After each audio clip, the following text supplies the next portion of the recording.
रात की रसोई। शिवांगी अपने होने वाले ससुराल में आई है, जिसके आगे बहुत सारे फल रखे गए हैं। बस बस आंटी, कितने सारे फल काट दिए आपने। अब आंटी नहीं, मम्मी कहने की आदत डाल लो बेटा। अभी तुम दोनों की शादी में वक्त ही कितना रह गया है। अच्छा हुआ तुम यहाँ आ गई। तुम भी तो देखो कि तुम्हारे ससुराल में क्या कैसे होता है। अरे शिवांगी के लिए वो चेरी नहीं लेकर आई हो तुम दोनों, उसे खिलाओ। शिवांगी बेटी को पसंद है ना चेरी बहुत। हाँ पापा पसंद है, लेकिन पहले से यहाँ इतने सारे फल पड़े हैं। देखिए तो, चीकू है, सेब है, अंगूर है, पपाया है, केले हैं, आम है, ड्रैगन फ्रूट रखा है। पूरी टेबल ही फल से भर गई है। अरे फलों वालों के घर में शादी हो रही है तुम्हारी, तो ये सब तो देखने को मिलेगा ही। हमारा दुकान इस शहर का सबसे बड़ा दुकान है फलों का, जहाँ से पूरी बाजार में फल जाते हैं। अगर तुम्हें कभी भी किसी भी फल खाने की इच्छा हो तो बेझिझक कह सकती हो, वो इस घर में आ जाएगा। सच कहूँ तो मुझे सच में फल बहुत ज़्यादा पसंद है। मुझे तो कभी खाना खाना अच्छा नहीं लगता, सिर्फ फल ही खा लेती हूँ। फिर तो तुम्हें इस घर में बहुत ज़्यादा मज़ा आने वाला है, क्योंकि यहाँ पूरी फ्रिज फलों से भरपूर रहती है। यही नहीं, हम अभी सिर्फ फल ही नहीं, ताज़े फलों का जूस भी बेचने लगे हैं साथ साथ। फिर तो मैं खाना खाऊंगी ही नहीं, सिर्फ जूस और फल खाऊंगी। मेरा भी यही हाल रहता है। सच कहूँ तो मैं तो टीचर हूँ, सुबह 7 बजे फल और जूस पीकर ही चली जाती हूँ। कभी कभी तो यहाँ से लंच बनाकर ले जाती हूँ और स्कूल में खा लेती हूँ। आप चिंता मत कीजिए भाभी, मैं जब इस घर में शादी करके आ जाऊँगी ना, तो आपका टिफ़िन मैं ही बना दिया करूँगी रोज़। अरे तुम तो अभी से सबका दिल जीत चुकी हो शिवांगी। मैं तो कहती हूँ हम देवरानी जेठानी बहुत मज़ा करेंगे साथ में। जी। तुम जेठानी और देवरानी मज़े करोगे और मुझे अकेला छोड़ दोगे क्या? मेरा मतलब था कि हम तीनों मज़ा करेंगे। हाँ जी भाई, हमें तो बस इंतज़ार है कि कब शिवांगी हमारे घर में जल्दी से बहू बनकर आ जाए। अरे पापा, अगले महीने तो आ ही रही है, लेकिन अभी तो उसे जाना होगा उसके घर। उसके घर वाले भी उसका इंतज़ार कर रहे हैं। हाँ हाँ जाओ, शिवांगी को उसके घर छोड़ाओ बेटा। एक मिनट, ये लो फलों की टोकरी तुम्हारे लिए। अरे मम्मी, इसकी क्या ज़रूरत थी? अरे तुम्हें पसंद है ना ये सारे फल, इसलिए मैंने तुम्हारे लिए पहले से ही निकाल कर रखे थे। थैंक यू मम्मी जी। देवर जी, हमारी देवरानी को अच्छे से घर छोड़कर आना, कोई शिकायत नहीं आनी चाहिए, ठीक है? शिवांगी अपने होने वाले ससुराल में आकर काफ़ी खुश थी। उसने जैसा ससुराल मांगा था, मेघन का परिवार बिल्कुल ऐसा ही था। उसके सास, ससुर, जेठ, जिठानी सब उसे बहुत ही प्यार करते थे। मुझे तुम्हारे घर आकर बहुत ही अच्छा लगा, सच में। मेरे घर नहीं, अब वो तुम्हारा घर भी है। और सच बताओ तो सब लोग तुम्हें बहुत प्यार करते हैं। हाँ वो तो है, और सबसे ज़्यादा तो मुझे ये फल बहुत पसंद आए। अब तो मैं जब चाहे उतने फल खा सकती हूँ। मैं भी कोशिश करूँगी कि शादी के बाद मैं उनकी फेवरेट बहू बन सकूँ। ये उतना आसान नहीं है वैसे, फल वालों के घर में शादी करना। क्या मतलब? मतलब ये कि अरे लगता है माँ मुझे बुला रही है। चलो मैं चलती हूँ, हम बाद में बात करेंगे। ठीक है, अभी तुम जाओ। वैसे भी अगले महीने शादी के बाद तो तुम्हें इसी घर में आना है, तुम्हें खुद पता चल जाएगा कि मैं क्या कह रहा था। ठीक है, चलो बाय। इससे पहले कि मेघन अपनी बात को पूरा करता, शिवांगी घर के अंदर चली गई। मेघन और शिवांगी की शादी में अब कुछ ही दिन बाकी थे, और शिवांगी अभी अपने मायके में पूरे मज़े लेना चाहती थी। शिवांगी, ज़रा वक्त तो देख बेटा कितना हुआ है, चल उठ जा। अरे सोने दो ना उसे, अभी उसकी शादी में दिन ही कितने हैं। अरे लेकिन सुबह के 10 बज रहे हैं और अभी उसकी शादी होने वाली है, उसे जल्दी उठने की आदत डालनी चाहिए ना। लड़कियां जब ससुराल जाती है तो वैसे ही उनसे हर कोई उम्मीद करता है कि वो सब कुछ संभाल लेगी, सबका ध्यान रखेगी। इस चक्कर में लड़कियां अपना ध्यान रखना ही भूल जाती है। इसलिए मैं कह रहा हूँ कि इसे यहाँ तो आराम करने दो। मैं भी इस बात को समझती हूँ, लेकिन कुछ दिनों बाद ही इसकी शादी है। अभी से आदत होगी तभी जल्दी उठ पाएगी, वरना वहाँ भी आलस ही होगा। मामा प्लीज़ थोड़ी देर और सोने दो ना, 5 मिनट में उठ जाऊंगी पक्का। न जाने ये लड़की ससुराल जाकर क्या करेगी। हर माता पिता की तरह शिवांगी के माता पिता भी उसके लिए खुश थे और चिंतित भी कि न जाने शिवांगी ससुराल में जाकर कैसे सब कुछ संभालेगी।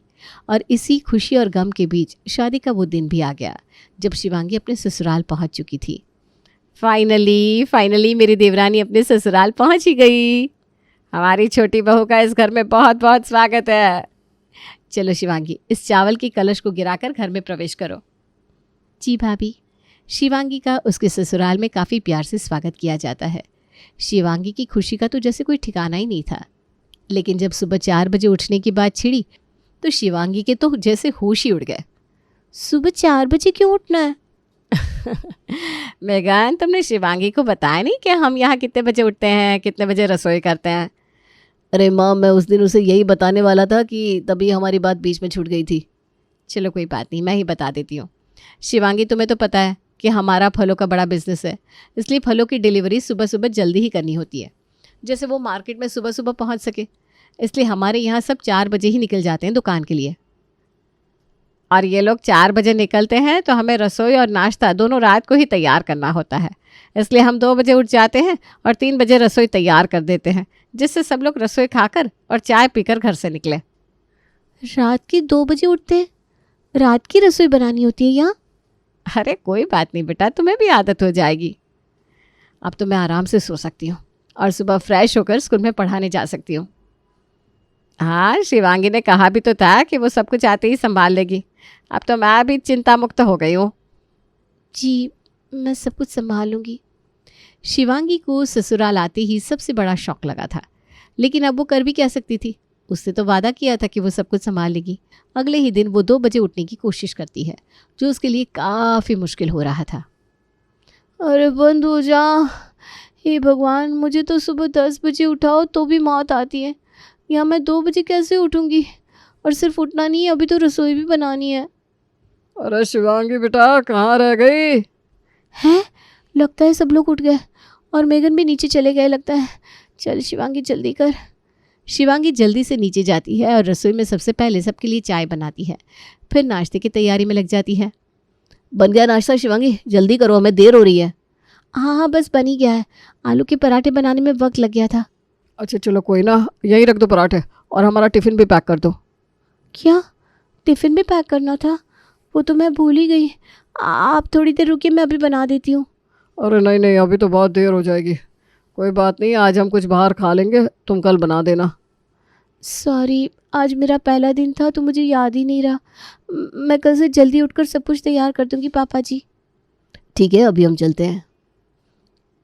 शिवांगी ये पहली बार था कि वो 2 बजे उठकर रात को रसोई में काम कर रही थी। वो आज टिफ़िन नहीं बना पाई थी, इसलिए काफ़ी दुखी हो गई थी। 4 बजे सबके जाने के बाद उसने सबसे पहले रसोई को साफ़ किया, जो काफ़ी ख़राब हो गई थी। उसके बाद उसने खुद के लिए चाय बनाई और फिर आरती, जो 7 बजे स्कूल पढ़ाने के लिए जाती है, उसके लिए खाना बनाना शुरू कर दिया। क्योंकि शिवांगी को लगा कहीं वो सो गई तो वो अपनी जेठानी को भी टिफ़िन नहीं दे पाएगी। चलो, सारा खाना बन गया है। अब आरती भाभी का टिफ़िन भी बन गया। हो गया सब कुछ छोटी बहू? अरे आप उठ गई माँ जी? हाँ, 7 बज गए ना, तो मेरे उठने का वक्त हो गया। आरती भी बस आती होगी स्कूल जाने के लिए। सारे मर्द चले गए टिफ़िन लेकर? नहीं माँ जी, आज मैं उनके लिए टिफ़िन नहीं बना पाई थी। मेरा आज पहला दिन था तो मुझे कुछ समझ में नहीं आ रहा था। मैंने चाय नाश्ता दे दिया उन सबको, लेकिन टिफ़िन नहीं दे पाई थी। अरे मुझे उठा देती, मैं बना देती उनके लिए टिफ़िन। सॉरी माँ जी। अरे कोई बात नहीं शिवांगी, माँ जी आज उसका भी पहला दिन था रात की रसोई करने का, उसे भी कहाँ आदत होगी इन सब की। कोई ना शिवांगी, तुम कल से सब तैयार कर देना, हाँ, जिससे तुम्हें तकलीफ़ नहीं होगी। जी भाभी। ये लीजिए भाभी आपका टिफ़िन। अरे तुमने मेरा टिफ़िन क्यों बनाया? मैं खुद बना लेती। तुम पूरी रात रसोई में थी, थक गई होगी। अब तो शिवांगी को इन सब की आदत डालनी होगी। चलो एक काम करो, अब तुम जाकर नहा लो, पूजा कर लो। ठीक है, फिर मैं चलती हूँ, दिन को मिलते हैं। जी भाभी। नहाने के बाद शिवांगी की नींद भी भाग गई थी। उसके बाद उसने पूजा कर ली और घर का बाकी काम भी कर लिया। तब तक दोपहर हो गई थी और सब लोग दुकान से वापस आ जाते हैं। शिवांगी, बहुत भूख लगी है, जल्दी से खाना लगा दो। आज तो काम भी ज़्यादा था और भूख भी बड़ी ज़ोरों की लगी है। हाँ शिवांगी, जल्दी खाना लगाओ, जाओ। टिफ़िन भी नहीं था, आज तो बहुत भूख लगी होगी सबको। जी, मैं अभी गर्मा गर्म रोटियां बना देती हूँ। तब तक हम हाथ मुंह धो लेते हैं। शिवांगी को दोपहर को भी सोने का वक्त नहीं मिला और वो रसोई में काम करती रही। रात होते होते आरती ने जब तक रात का खाना बनाया, तब तक वो कल सुबह कौन सी सब्ज़ी और कौन सा नाश्ता बनाएगी उसकी तैयारी कर रही थी। शिवांगी, तुम सुबह से काम कर रही हो, थोड़ी देर बैठ जाओ। नहीं भाभी, मैं कल की तैयारी कर रही हूँ। कल मैं सबको टिफ़िन में बैंगन का भरता बना कर दूँगी और नाश्ते में सैंडविच। इसलिए सारी सब्जियाँ अभी से काट कर रख रही हूँ, जिससे मुझे उठकर बनाने में आसानी हो। कितनी मेहनत कर रही हो तुम। मैं जानती हूँ रात की रसोई बनाना आसान नहीं होता। कोई बात नहीं भाभी, अब ससुराल में तो ये सब करना ही होता है। शिवांगी 10 बजे सोती है और आज वो 1 बजे ही उठ जाती है, जिससे आज उससे कोई भी गलती ना हो।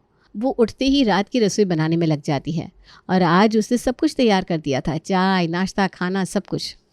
वाह शिवांगी बेटा, आज तो मज़ा ही आ गया सच में। क्या सैंडविच था। हाँ, रात की रसोई तो आज तुमने सच में बढ़िया बनाई थी। लगता है शिवांगी अब सब कुछ सीख गई है। आज तो देखो हमारे टिफ़िन भी तैयार है और पानी की बॉटल्स भी। हाँ, आज मैंने सब कुछ तैयार कर लिया है, लीजिए। चलो चलो, सब देर हो रही है, चलते हैं। जी पापा। चलो, आज तो सब कुछ सही से हो गया। अब रसोई साफ़ कर देती हूँ और आरती भाभी का टिफ़िन भी बना देती हूँ। अब शिवांगी रोज़ाना यही करती। रात को 1 बजे वो रात की रसोई बनाने में लग जाती और बाकी का वक्त रसोई की सफाई करने में निकल जाता। लेकिन नींद पूरी ना होने की वजह से अब शिवांगी एब्सेंट माइंड रहने लगी थी। अरे, दूध उबल गया है शिवांगी। ओह सॉरी, मेरा ध्यान ही नहीं रहा। अरे, बाहर सब लोग वेट कर रहे हैं। तुमने अभी तक रोटियां नहीं बनाई है क्या? आपने मुझे कहा था क्या रोटियां बनाने के लिए भाभी? हाँ, अभी बाहर ही तो कहा था। अच्छा, शायद मेरी आँख लग गई थी इसलिए ध्यान नहीं रहा होगा। मैं अभी बना देती हूँ। शिवांगी, तुम बैठो, मैं बना देती हूँ। आरती को शिवांगी की बिगड़ती हालत साफ दिख रही थी। आजकल वो काफ़ी थकी थकी भी रहती थी। अरे ये शिवांगी तो बैठे बैठे ही सो गई कुर्सी पर। मैं अभी उठा देता हूँ इसे।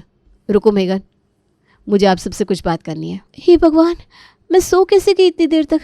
मैंने तो 1 बजे का अलार्म लगाया था और ये 7 बज रहे। सब लोग क्या सोच रहे होंगे मेरे बारे में? शिवांगी भागते हुए नीचे आती है जहाँ आज सब लोग बैठे हुए थे। अरे धीरे उतरो, कहीं गिर ना जाओ। सॉरी, मुझसे बहुत बड़ी गलती हो गई आज। पता नहीं कैसे मेरा अलार्म बजा ही नहीं। आप सबको मेरी वजह से परेशानी हुई, मुझे माफ़ कर दीजिए। मैं वादा करती हूँ कल से मैं रोज़ रात को जल्दी उठ जाऊँगी। तुम्हें ऐसा करने की कोई ज़रूरत नहीं है शिवांगी बेटा। देखा जाए तो गलती हमारी है। हमारा फलों का दुकान है, लेकिन हम हमेशा से ही घर की औरतों से रात की रसोई करवाते आए हैं। उन्हें 1 बजे उठाना, चाय, नाश्ता, खाना बनवाना। उसके बाद भी घर की औरतें सारा दिन काम करती हैं, सोती नहीं है। और जैसे तुम्हारा हाल हो गया वैसा हाल होता है। हाँ बेटा, शादी से पहले हमने ही कहा था कि हम तुम्हें खुश रखेंगे, कोई तकलीफ़ नहीं देंगे। लेकिन तुम्हारे यहाँ आते ही हमने तुम पर रात की रसोई की जिम्मेदारी डाल दी। माँ जी और मैं तो सोते रहते थे और हमने तुम पर इतनी बड़ी जिम्मेदारी डाल दी। लेकिन आज से ऐसा नहीं होगा। हम तीनों साथ में सब कुछ करेंगे। नहीं, आज से कोई भी रात की रसोई नहीं बनाएगा। तो फिर आप लोग भूखे पेट जाएंगे क्या? नहीं, आप लोग हमारे लिए रात को सोने से पहले ही सब कुछ तैयार कर देना। हम खाकर चले जाएंगे। और चाय तो मैं भी बना लेता हूँ, क्यों पापा? सही बात है। आज से तुम तीनों अपनी नींद पूरी करोगे और रात की रसोई कोई नहीं बनाएगा। ये सब आप मेरी वजह से कर रहे हैं ना? नहीं शिवांगी, हम ये सब हमारे लिए कर रहे हैं। क्योंकि घर की औरतें अगर स्वस्थ होंगी तो वो घर भी स्वस्थ रहता है, वहाँ खुशियाँ होती है। और आरती, तुम्हारा शुक्रिया हमें इस बात को समझाने के लिए। मुझे खुशी है कि हमारा परिवार इस बात को समझता है कि औरत और मर्द दोनों की नींद कितनी ज़रूरी है। नहीं तो किन घरों में तो औरतों को सिर्फ काम की मशीन ही समझा जाता है। मैं बहुत लकी हूँ कि मुझे ऐसा प्यार करने वाला ससुराल मिला है। हाँ, लेकिन हमने तुम्हें परेशान भी तो बहुत किया रात की रसोई बनवा कर, क्यों? नहीं, चलो इस बात पर आज मैं सबके लिए चाय बनाता हूँ।